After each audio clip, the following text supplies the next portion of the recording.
Bilgiler Doktor Erkin Sıkıp tarihinin savabına bir yöntemlik söz yapıyordum.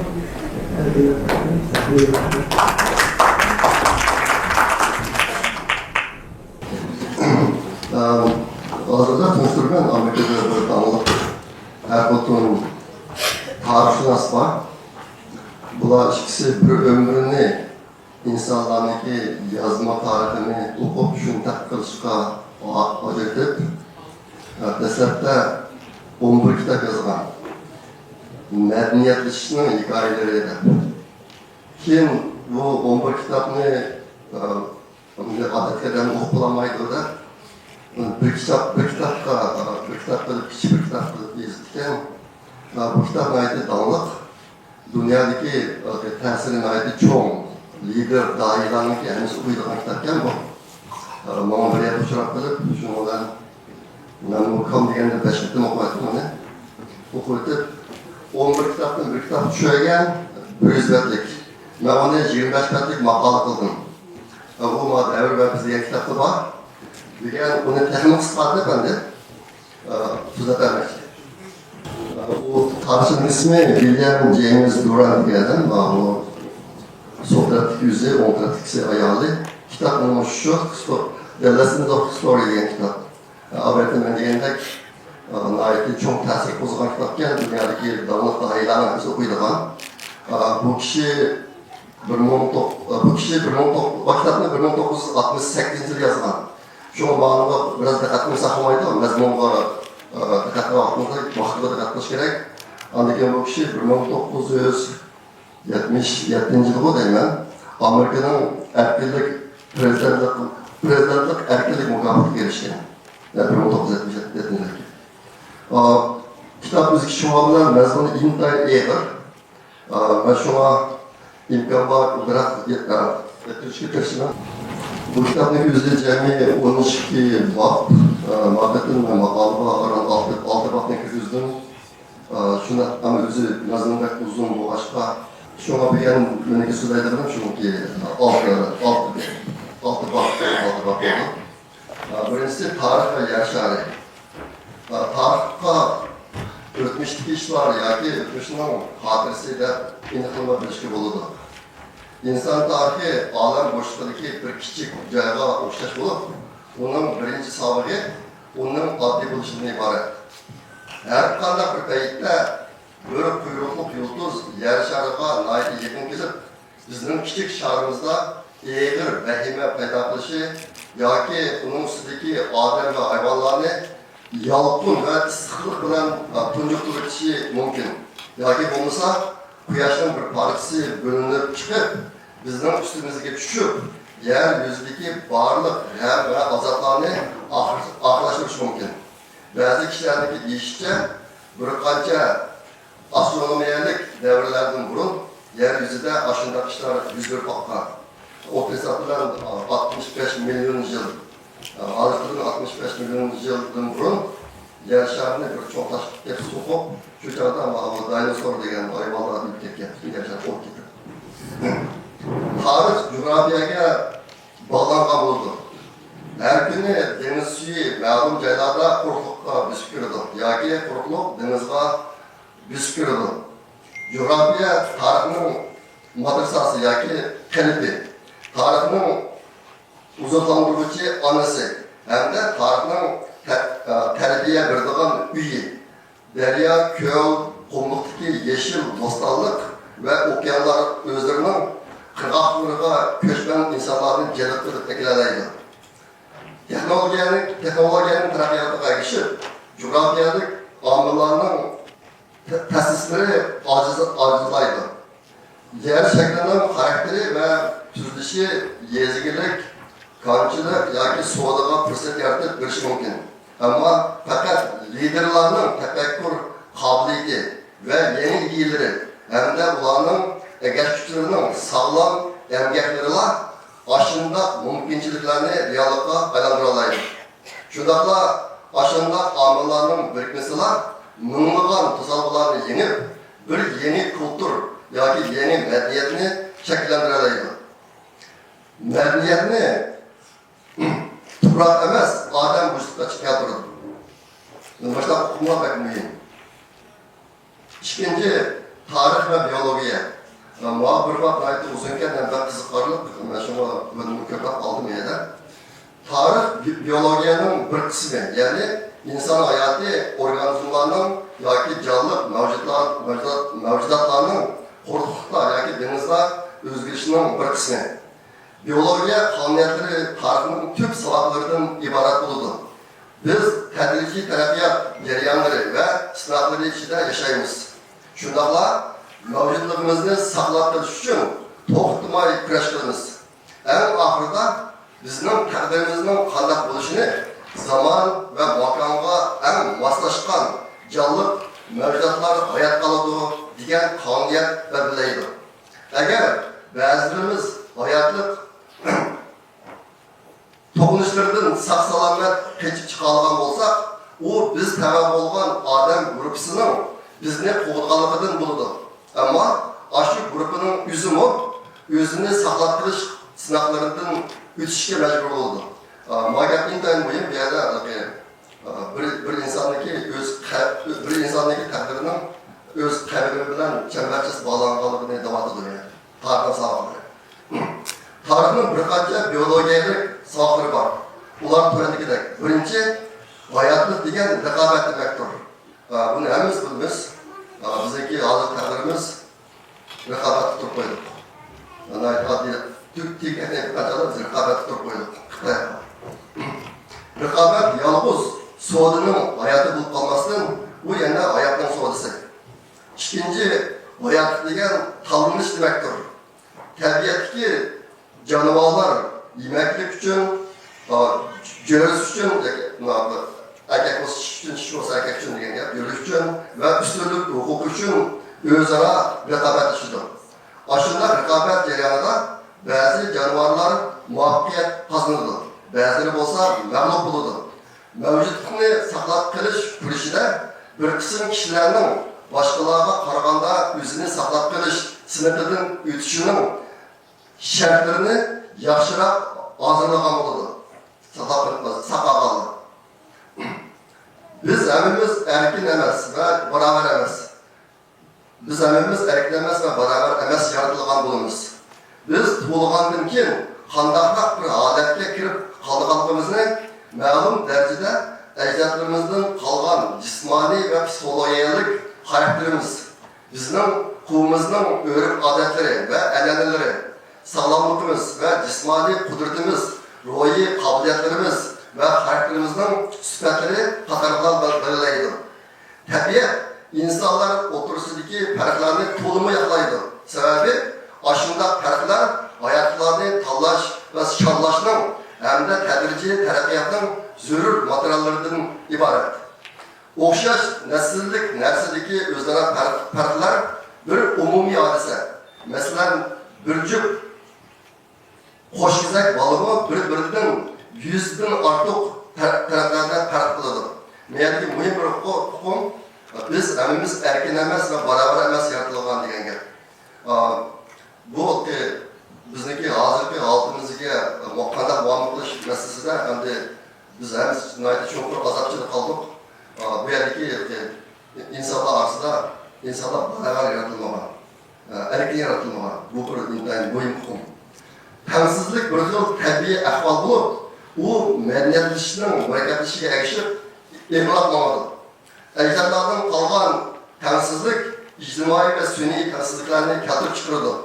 Har bir kashfiyot odatdan tashqari kishilar vujudga, har bir kashfiyotni odatdan tashqari kishilar vujudga keltirgan narsa bo'lib, u burunqiga qaraganda kuchliklarni texnik kuch qiladi, ojizlarni texnik ojizlashtiradi.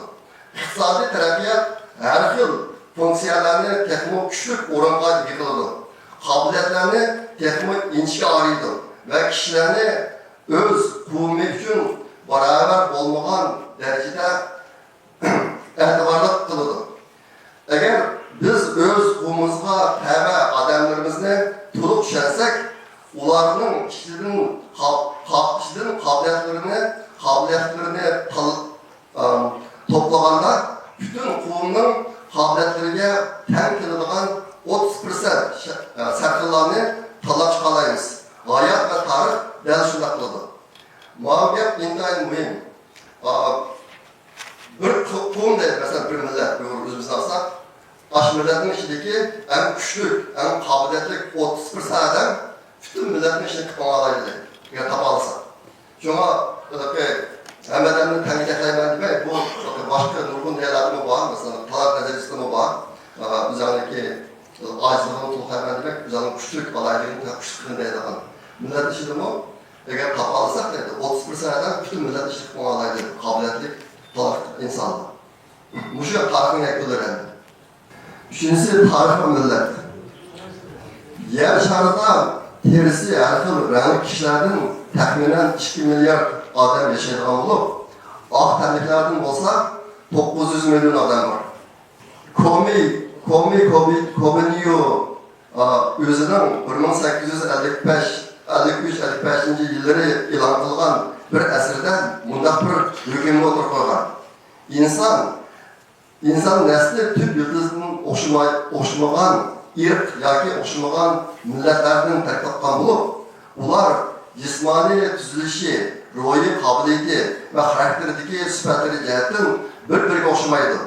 Hem de Aryan milleti tabiiy holda boshqa hamma millatlardan ustun o'rinda turdi. 1899 yılı Ubini Germaniyada tutkan Angliyalik yazgıcı Houston Chamberlain 19. asırdaki asasları degan eserini e'lon qilib, ijodkor irqning doirasini Aryalardan Teutonlarga qarab dedi. Tam kişilik tuttu o dairesini. Bunun Aryan diyen olsa bunun kişilik tuttu. Başka köpsaldaki dağınık erbaplarını, Germanlıklarını hazırki zaman adamların içindeki en uluk millet dep çakarlagan. Yukarıdaki ılgar millet nezerisinin acizliklerini baykaş açtas emas. Millet nezerisini fakat aktarlıklarga işletken takdirde mi bir kısım kıyınçıklar tuğludur. Sınıflar Yahudi Araplar özlerinin Babiloniya ve İslam katarlık köplegen medeniyetlerinin yaratıcısı ikenligini ta'kidlaydi. Yahudilar İncil ve Hristiyan dinini Avrupa'ya bergen. Hem de ben bir kez arka koydum, İslam doğru diyen gibi var. O gel sen görme şu amırdım, halıgan kardeşler asli kitabını görmesen bulurdu.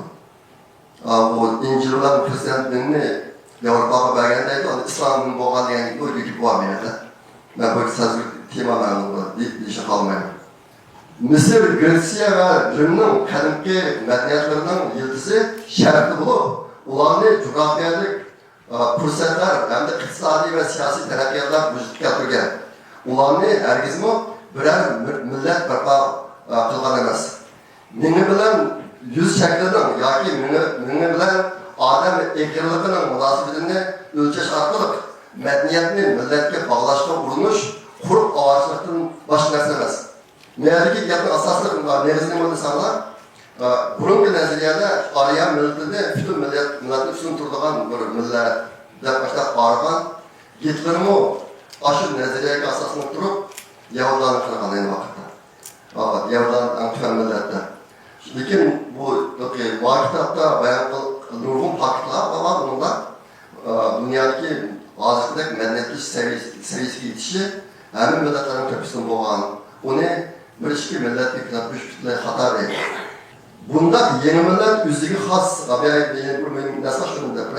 tarixda o'xshamagan inson to'plari va o'xshamagan yo'nalishlardan bir joyga kelib, qonlarini, an'anasini va turmush odatlarini bir-biriniki bilan yoki shu yerdagi yerlik xalqniki bilan aralashtirgan.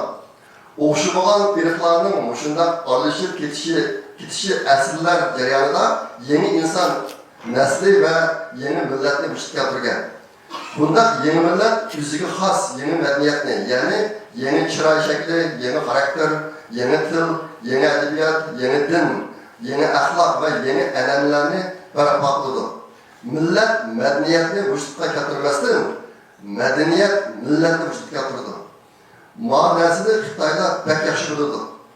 Shunga Xitoy shu yig'inga 200 yil mobaynida o'zining asli kishilar zaminning atrofida yashagan barliq millatlarni Xitoy madaniyati bilan yo'qotdi. Shunga belki muhim gap nima desalar, millat madaniyatni vujudga keltirmasdan madaniyat millatni vujudga keltiradi deydi. Eğer qaraqasanlar Amerikada 200 bin ortiq millat var. Lekin birli madaniyat var yerda Amerikalılar desa shu hozir yangi madaniyatga bu yashayotgan bir inson tipini ko'z tutdilar. Ikki millat bor degan chog'da dastlab Amerikaga kelishdi, bunaqa millatlar u Amerikaga kelgandan keyin hammasi asl masala bo'lib ketgan. Shu millat madaniyat millatga keltirib chiqaradi deydi. Xitoy boshqa yaxshi bo'lgan boshqa hozir Uyg'urlarga Xitoy madaniyatini şunun beri bilan berishi tengib, shu Uyg'urlarga hukumat qatnash bo'ladi. Din va tarix. Bunu ben ayrı sözgür tema, şahıs bir anlataqanlar. Tarixning her bir zaman ve her bir devrede din ünüm vergen ve dinden ayrılıp yaşaş mümkün olmagan. Tarixda şart bo'lgan. Baxtsiz, azap okubatlik, yakın kişilerden ayrılıp kalgan ve yaşanan kişilerge din her qanday tabiiy yaradan kıymetlik ve milyonlagan kişiler tarafından qadirlangan ilahi huzurluqni elib keldi.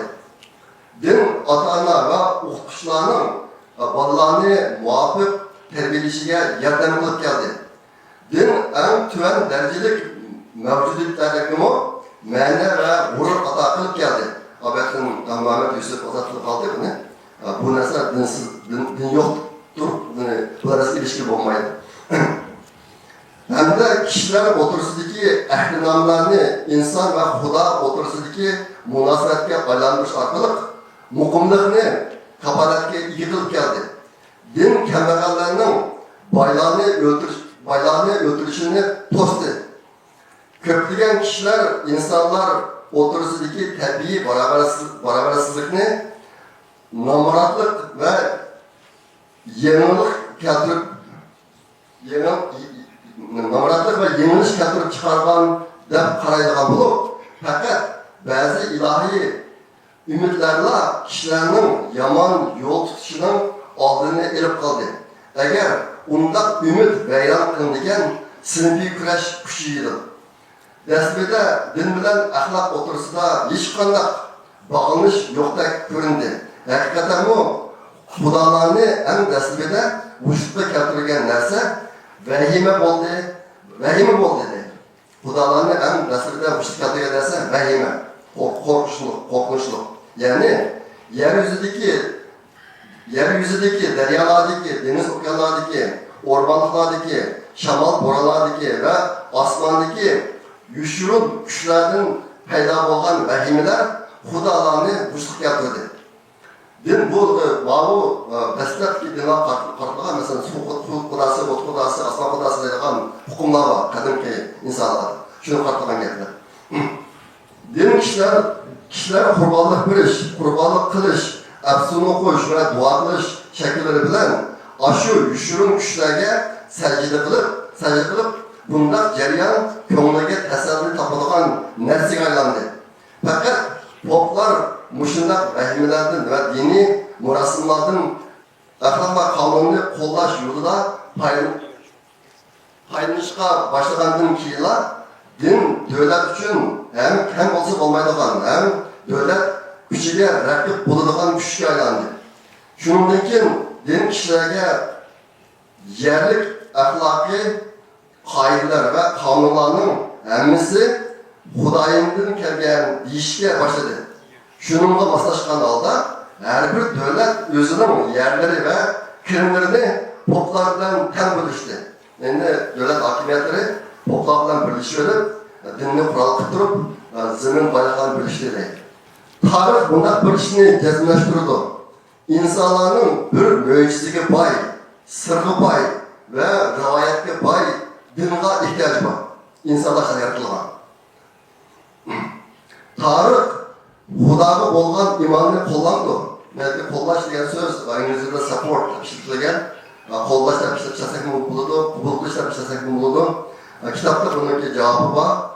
Men buni keltirishni xohlamayman. Kitobda o'zini ko'rgan maqolaga shu kitobning shu yerini rasm shaklida kirgizib qo'ydim deb o'ylayman. Shu inglizcha zalga bosib qo'yaman. Biologiyaning boshqa qismlariga o'xshash, biologiyaning tarix qismimi hayot qilish kuchida zaman va makonga eng moslashgan individular va guruhlarning tanlanganligi, yaxshilikqa yaxshilik bilan javob qaytarmaydiganligi gapak muhim.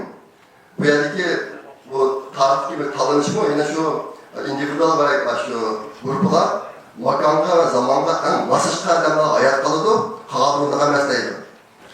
Yaxshilikqa yaxshilik bilan javob qaytarmaydiganligi, o'ngishliklar keng doirada mavjud ekanligini, eng oxirgisida yanada yuzini saqlab qolish qobiliyati ekanligini qo'llaydi.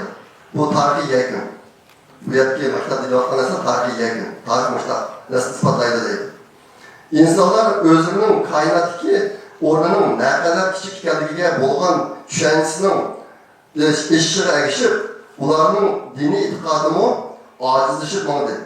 Bunda bir cho'ng o'zgarishning vujudga chiqishiga ilm-fan va tarixdan boshqa yana nurg'un ishlar sabab bo'ldi. Tarix sabablarining biri shuki, dinning jeni ko'p hamda uning qayta tirilish odati bor. Ya'ni tarixda Xudoyim va din ko'p qatim o'lib, ko'p qatim qayta tug'ildi deydi. Bizning davrimizdan burungi tarixda dinning yordamiga erishmay turibmi, jamiyatda bir axloqlik, hayotiy, muvaffaqiyatli axloqlik hayotni muvaffaqiyatli saqlab muolajalarning kuchli misoli mavjud emas. Demakchi, tarixda axloqlik jamiyatni saqlab qolgan narsa dindir. Dinni aralashtirib axloqlik jamiyatni barqaror qilgan emas. Bu yerdagi dinning bir roli axloq jihatdagi rol deydi. Agar sotsializm hokimiyati xalq omasining miyada yana bir narsa bir qism kommunizmchi davlatlar dinni butunlay yo'q qilib turib majbur turadi, masalan Xitoy. Lekin kishilar bu amaliyotda bunda davlatlarda kommunizm ideologiyasini o'zimi bir dinning rolini o'ynayotdi. Lekin kishilar buni rasmiy tushunayotgan chog'da buni o'zining bu rolini yo'qotdi degan xulosa keldi. Lekin bu Durand Efendi maktab Niyazg'a Efendi'ninki en oxirgi bir yakuni, din to'g'ri chiqqan yakuni, namoratlar mavjud bo'lib turdi ekan, Xudoyimlarmi mavjud bo'lib turaverdi deydi. Kitobning shu vaqtning en oxirgi yakuni shu. 5-si inson xarakteri va tarix. Jamiyat ideallar asosida qurilgan bo'lmasdan, insonlarning mohiyati asosida qurilgan bo'lib, insanlarning asosiy qonuni, davlatlarning asosiy qonunlarini qaytadan yozadi. Undaqda insanlarning asosiy qonuni degan nima? Bir inson mohiyati insoniyatning tub hayotlari va hissiyotlaridan iborat deb aniqlama beramiz. Biz eng asosiy mohiyatlarni tabiiy xususiyat deb ataymiz. Hamda insonlarning tug'ma sifatlari ustida o'xshamagan qarashlarning mavjud ekanligini e'tirof qilamiz. Inson mohiyatini bir inson xarakteri elementlari jadvali orqali tushuntirga bo'ladi. Ulug' inson, qahramon va donishmand deb ataladigan ijodkor odam tarixda yangilik yaratgan kishilar qatoridan o'rin oladi. U kishi ba'zilar aytgandek Xudo emas. U o'z zamoni va o'z makonidan yetishib chiqadigan bo'lib, u yana har xil tarixiy voqealarning mahsuli va simboli hamda o'z qavmining vakili va ovozi bo'ladi. Bir jamiyatning urf-odatlari yoki qurilmalari ko'plagan avlodlarning tarix tajribaxonasidagi sinoqlari natijasida vujudga keladi. O'zgarishlarni qabul qilmaydigan konservativ kishilar o'zgarishlarni tashabbus qiladigan radikal kishilar bilan o'xshash darajada, hatto ulardan ko'p yuqori darajada qimmatli keladi. Yeni ideyalardan bir qism kishilar foydalanadi. Shunga ularni anglab beqish nihoyatda muhim. Shuning bilan birga yeni ideyalarni to'sish, qarshi turish va mansitmaslik algaklaridan o'tishga majburlashmi o'xshashlar muhim. Ya'ni yeni ideyalarning inson hayotida rasmiy rol olishiga yo'l qo'yishdan burun ularni chuqur ashundaq sinoqlardan o'tkazish kerak. Altıncısı ahlak ve tarix. Ahlak deganimiz bir jamiyat o'zining a'zolari va o'zi bilan aloqador kishilarni o'zining tartibi, bexatarligi va taraqqiyotiga mos keladigan holatda ishlab berishiga undaydigan tuzumlardan iborat. Mushunga o'xshaydigan yana bir narsa qonundan iborat bo'lib, u kishilarni belgilanmalarga amal qilishga majburlaydi. Tarix haqidagi bilimlarning nihoyatda oz qismi axloqiy qoidalarda farqlar mavjud bo'lganligini, u farqlar faqat o'xshamagan davr va o'xshamagan zamonlarda mavjud bo'lganligini hamda ba'zida o'zaro ziddiyatlik bo'lganligini ta'kidlaydi. Tarix haqidagi bilimlarning ko'p qismi bo'lsa, axloqiy qoidalarning universal ekanligini hamda shundoq bo'lishi bir xil zurriyat shaklida mavjud bo'lganligini ko'rsatadi. Bu kitobning bu qismida so'zlangan narsa bizniki hozirgi davrimizda ko'rilayotgan har xil axloqiy buzilish. Hozir nurg'unlarimiz baysaymiz mana shu mamzamniki ishga haftada bir qadam chiqadigan videolarni ko'p topib keldim.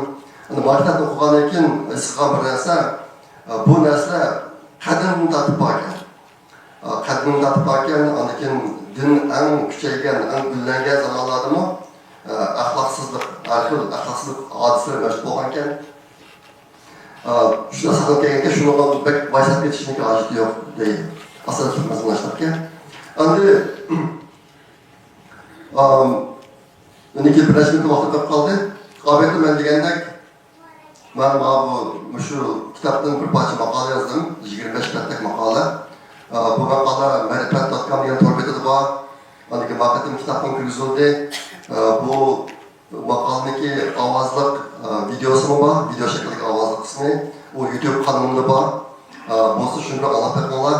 Degan miyadagi so'zlarning intayin az bir qismi maqolaning uzunligi. Albatta men degandek maqola 25 bet, kitap 100 bet, asli kitap 11 tom. Amerikadagi erkinlik prezidentlik mukofoti erishgan kitap. Shuni bir olib qo'yinglar. Men hozir yana yaqinda 3 kitap sotib oldim, bir necha hafta bo'ldi kitoblarni sotib olganimga. Hozir biz ajoyib bir holatga kirib qoldik. Hammamiz o'zgarib ketdik yaqinki 7-8 yil mobaynida. Mana shu millatniki hozirgi holat bilan munosabatli bo'lmagan ishlarga shafqat qilmayman. Ashna boshqa aslida men kitobniki keyingi 6 betini yozib chiqarib deb o'ylagan. Lekin qolgan qismi bizniki hozirgi ahvolimizga mos kelmaydi ekan. Shuni buniki maktabdan o'qib, Xudoyim bo'lsa, buniki arbisidan birdan maqola chiqishi mumkin. Bu kitap qanaqa kitap desanglar, birinchisi huquqsizlarning huquqi, yoki huquqi yo'q insonlarning huquqi deydi. Bu kitap yozgan Litviyaga da millatniki prezident bo'lgan. Shuni yozgan kitobi donliq. Chexniki. Ondan keyin yana birisi hukmronlik va unga qarshi turishning san'atlari deydi. Ondan keyin ojizlarning quroli. Bularni hammasi bizga mos keladi. Biz hozir ojiz bo'lib qoldik. Intayin cho'ng xatar ostida. Ashna boshqa bizga bir chiqish yo'li bormi? Biz bundan keyin o'zimizniki umrini qanday yashashimiz kerak degan savollar bir odamga javob chiqib qoladi. Kitobga to'g'ri izlanmoqchi. Xudoyim bo'lsa, bularni bizni bir maqola qilib chiqaraman. Balki bu tarixning sog'ligi degan narsa pek muhim. O'xshamagan insonlar o'xshamagan yashash yo'lini tutadi. Bu yerdagi intayin muhim bir narsa o'ziniki qanday yashayotganligini, nimishqa hozirgidek yashashini tanlaganligini tushunish kerak. Tushunmasa, ko'zi qaragandagi yo'llanmaga o'xshasa bo'lib qoladi. Shuning kitap bek muhim. Masalan, ben deganimdek, dunyoga danglik doiralarning hammasi o'qigan kitob ekan. Ana o'qish maqolasi bor. Agar o'qishga vaqtim yetmasa, men chiqib qolgan videoni olaman. Ammo ko'pga rahmat.